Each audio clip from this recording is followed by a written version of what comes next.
NATO summit. And let's remind ourselves that is where he is in The Hague at this NATO summit, and they are very specific to how we should see what has been achieved at that summit. Lena, this summit has also included much talk about the Israel-Iran conflict. Donald Trump again, touting the ceasefire that he got to end what he calls the 12-day war.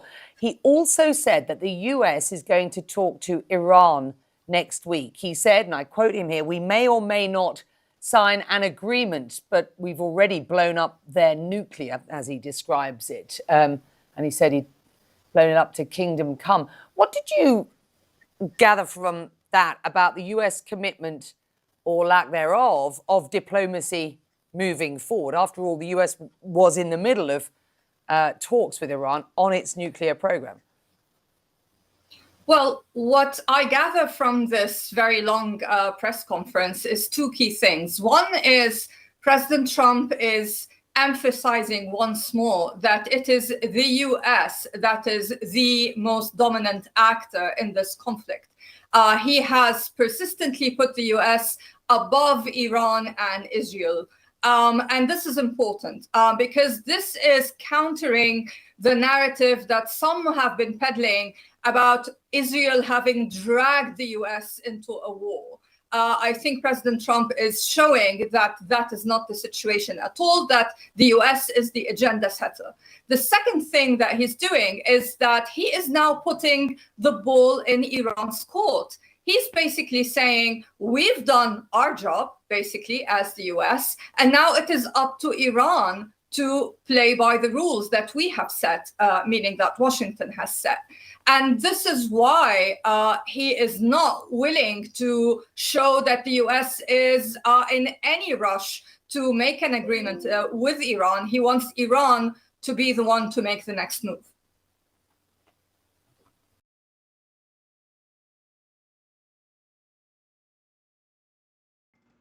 Hey family, it's African Osorico, and I am back at you.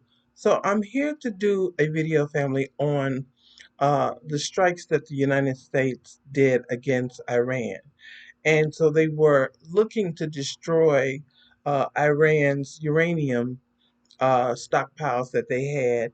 However, the Iranian government came out and said they had previously moved their stockpile before America had even went over there and bombed. So we can say waste of time and waste of taxpayers' dollars on this one.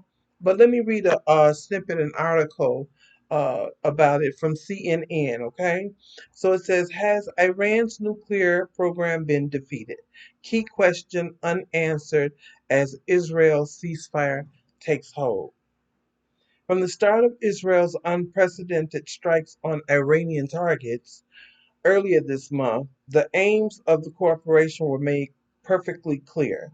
The intention, one Israeli military official carefully spelled out to CNN, was to permanently remove the Islamic Republic's existential nuclear and ballistic missile threats. After the United States joined in it at the weekend, pounding Iranian nuclear facilities with powerful bunker busting munitions, President Donald Trump insisted the strikes were spectacular military success. He's an idiot, okay? He is the idiot in chief, and that Iran's nuclear facilities had been totally obliterated. And that was his exact words. That was his own words that he used. They're not, saying anything that's not true. This is what he said. But with a ceasefire now in place, it's far from clear that ambitious objective has been achieved. Can we say stupid? So yeah, Iran said that they had previously moved, their stockpile. So my thing is this. This is my whole issue with this. Why is it that the United States and their allies, the G7, can have as much uranium or whatever else they want, so that they can have all of the nuclear weapons, so that they're the overseers. They're the overseers of who should have Ukrainium stockpiled in order to make nuclear weapons and who shouldn't. Why is that the case? First of all, it can be world destruction. Okay, it can be used for things like that. Why is it even being allowed for anybody to have access to weapons of mass destruction that can destroy the world? Why should anyone have that power? Why should anyone have that power? And most definitely, people that just start wars, who have a lot of money, who are not going to fight those same sad wars, but they're sending innocent young people, and many who are Black Americans or Black Canadians or Black, UK, but many who are Black, to die on something that they have nothing to do with. Okay, they don't have any benefit from that. They get no benefit. Okay, we know that they don't even treat our veterans right in the United States. Okay, people that have already went into the military and served the military, and you know gave up. Some people, who gave up their lives. You know, they don't honor veterans in America. If they honored veterans in America, every veteran would have access to a decent home, a decent home, a place to live, a roof over their head, who served this country, would be, able to get financial help, medical help, whatever, would be able to be treated.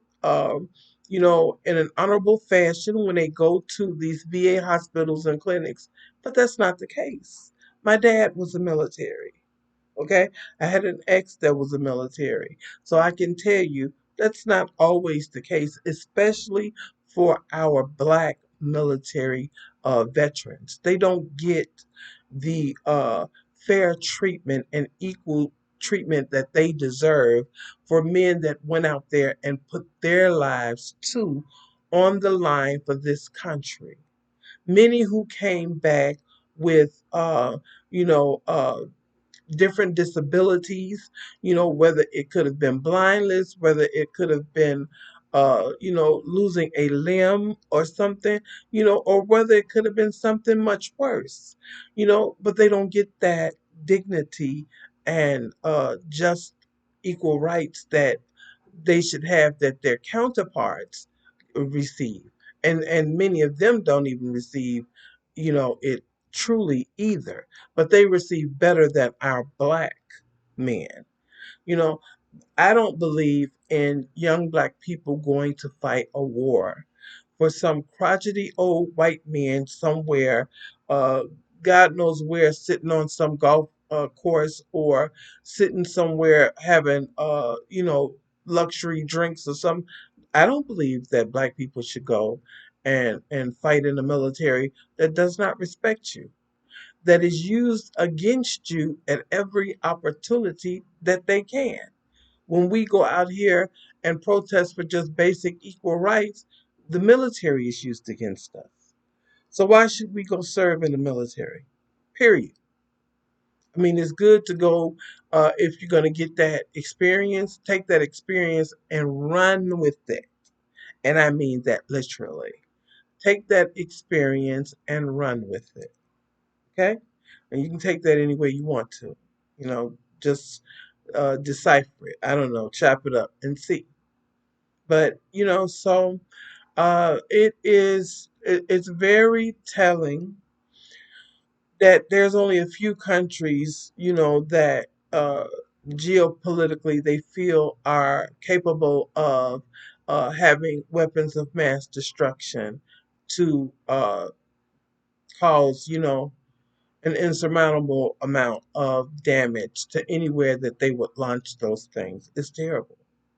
But family, uh, we just have to prepare and get ready, and know that we are living in those times that the scriptures speak of. We are living in those times, and there's no ifs, ands, or buts about it. And we just have to really and truly take that into our complete understanding and try and do the best we can, but make plans, family. Make plans for yourself and your family. And if your family is not ready to really face what's going on, then you better make plans for yourself. But make plans. Listen to the Most High. Pray. Get on your knees. Pray. Get in your closets like my grandmothers used to do. My grandmothers would get in their closets and close the door, and they would get on their knees and they would pray. Okay. At that time, they was praying to who the white man called Jesus. But we know now that his true name was Yeshua. Okay. And we know that the Most High Yah is our true Father. And so pray to whoever you pray to, okay? Because I can't tell anybody who to pray to. To whoever you pray to, but just get your houses in order. Get your houses in order because time is coming. All right, family. I thank you guys so much for joining me. Please like, share, and comment. And look for me again soon. I'll be uploading some more videos, and let's chop it up in the comments, family. And thank you so much. Peace, love, and blessings to you all. Take care. Bye bye.